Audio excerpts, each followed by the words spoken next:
పాత్రికేయ మిత్రులకు నేను విజ్ఞప్తి చేస్తున్నా, మీరు డిఫరెన్షియేట్ చేయండి, వాళ్ళని వేరుగా కూర్చోబెట్టండి. వాళ్ళు మేము ఒక్కటి కాదని ఒక భావాన్ని ప్రజలకు కల్పించాల్సిన అవసరం ఉంది.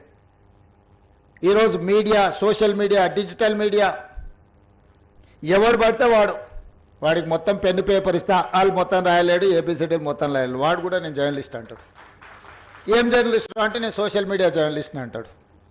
మన పేరు పక్కనే జర్నలిస్ట్ అని పెట్టుకుంటాడు. అది మొత్తం వాళ్ళ ఇంటి పేరే అయినట్టు, వాళ్ళ తాతలు ముత్తాతల నుంచి జర్నలిజంలో పుట్టి పెరిగినట్టు జర్నలిస్ట్ ఎల్లయ్య, జర్నలిస్ట్ పుల్లయ్య అని పెట్టుకుంటారు. వాడు ఎప్పుడైనా జర్నలిజం స్కూల్లోనే చదివిండా, లేకపోతే ఓనమాలు మొత్తం అన్నీ వస్తాయంటే ఆ రెండు రావు.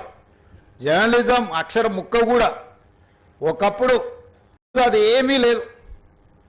ఎక్కువ ఆవారగా రోడ్ల మీద తిరిగేటోడు, ఎక్కువగా తిట్లు వచ్చినోడు,